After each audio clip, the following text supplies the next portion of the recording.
Hello everyone, আসসালামু আলাইকুম। শিলা daily ব্লগে সবাইকে স্বাগতম। আশা করছি আমার সকল বন্ধুরা ভালো আছো, সুস্থ আছো।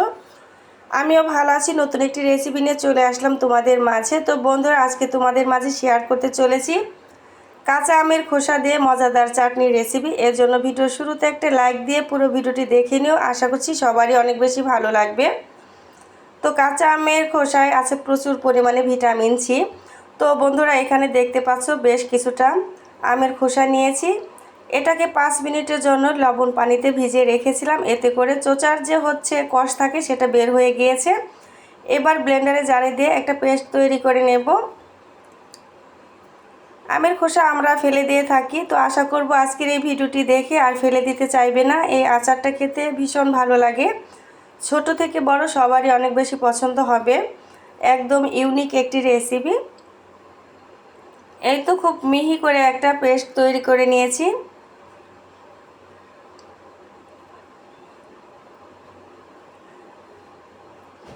তো আচারটা তৈরি করার জন্য এখানে আমার আরও কিছু উপকরণ লাগবে। তো তার মধ্যে প্রধান হচ্ছে তেঁতুল। তেঁতুলটা যদি তোমাদের কাছে না থাকে সেই ক্ষেত্রে লেবুর রসটাও ব্যবহার করতে পারবে।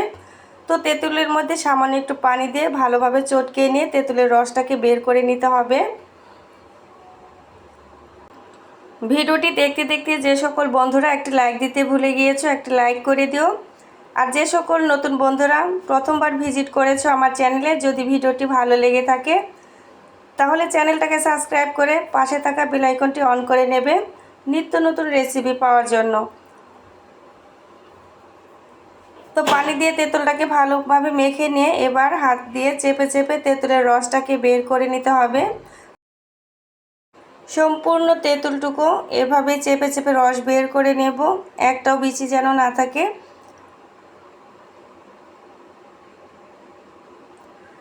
এই তো সম্পূর্ণ তেঁতুলের রস বের করে নেওয়া হয়েছে। এবার নিয়ে নেব এর সঙ্গে দুটো রসুন থেঁতো করে আর শুকনো মরিচ।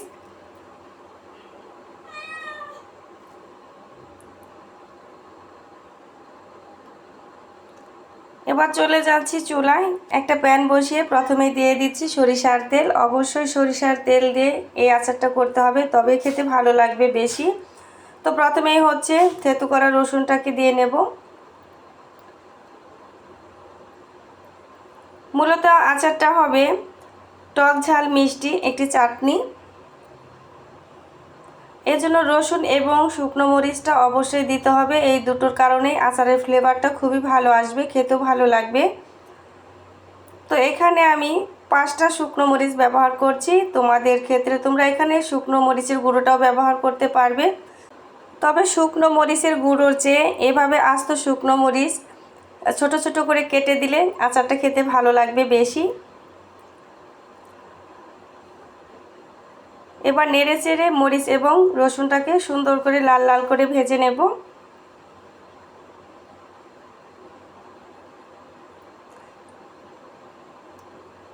রেসিপিটি তোমাদের কাছে কেমন লেগেছে অবশ্যই কমেন্টের মাধ্যমে জানিয়ে যেও।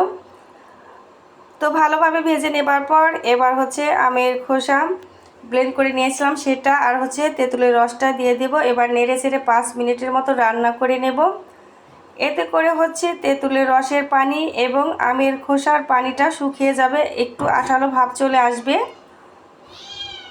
খুব বেশি সময় লাগে না, 10 থেকে 15 মিনিটের মধ্যেই এই আচারটা একদম রেডি করা সম্ভব। তো অনেকটা ঘনত্ব ভাব চলে এসেছে। এই পর্যায়ে এখানে চিনি ব্যবহার করব। চিনিটা তোমাদের মিষ্টি অনুযায়ী পছন্দ অনুযায়ী ব্যবহার করবে। তো চাটনি আচারটা আমি একটু টক ঝাল মিষ্টি করব, এজন্য আমি আমার পরিমাণ মতো ব্যবহার করছি। তো নেড়েচেড়ে এভাবে মিডিয়াম আঁচে রান্না করে নিতে হবে। সামান্য একটু লবণ ব্যবহার করছি, যেহেতু টক মিষ্টি আচার হবে, একটু লবণের ভাবটা আসলে ভালো লাগবে খেতে।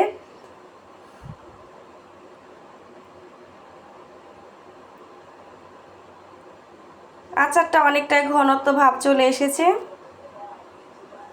আর 5 মিনিটের মতো রান্না করলেই একদম রেডি হয়ে যাবে। আমের খোসা যেহেতু সবুজ কালার, এর জন্য এখানে আমি একটু সবুজ ফুড কালার ব্যবহার করছি দেখতে ভালো লাগার জন্য। তোমরা চাইলে কালারটা ব্যবহার নাও করতে পারবে।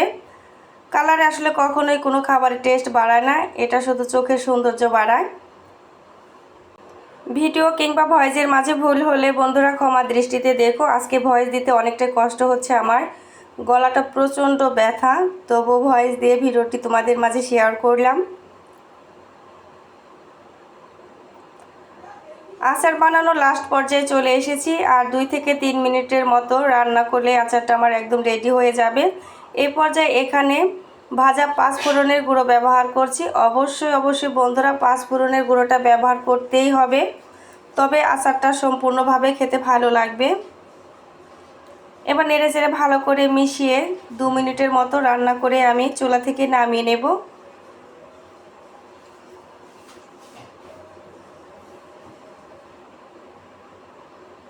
দেখতেই পেলে বন্ধুরা, ফেলে দেওয়া জিনিস দিয়ে কত মজাদার একটি আচার তৈরি করে নিলাম। আশা করি তোমরাও ভিডিওটি ফলো করে এভাবে বানিয়ে নিতে পারবে। এই তো চুলা থেকে নামিয়ে উপর দিয়ে শুকনা মরিচের গুঁড়ো দিয়েছি, দেখতে ভালো লাগছে, খেতেও ভালো লাগবে। তো রেসিপিটি যদি খুব বেশি ভালো লেগে থাকে লাইক কমেন্ট শেয়ার করে অন্যকে দেখার সুযোগ করে দেবে। তো রেসিপি থেকে আজকের মতো বিদায় নিচ্ছি, দেখা হবে কথা হবে বন্ধুদের সবার সঙ্গে নতুন কোনো রেসিপির মাধ্যমে। সে পর্যন্ত সবাই ভালো থেকো, সুস্থ থেকো, আল্লাহ হাফেজ।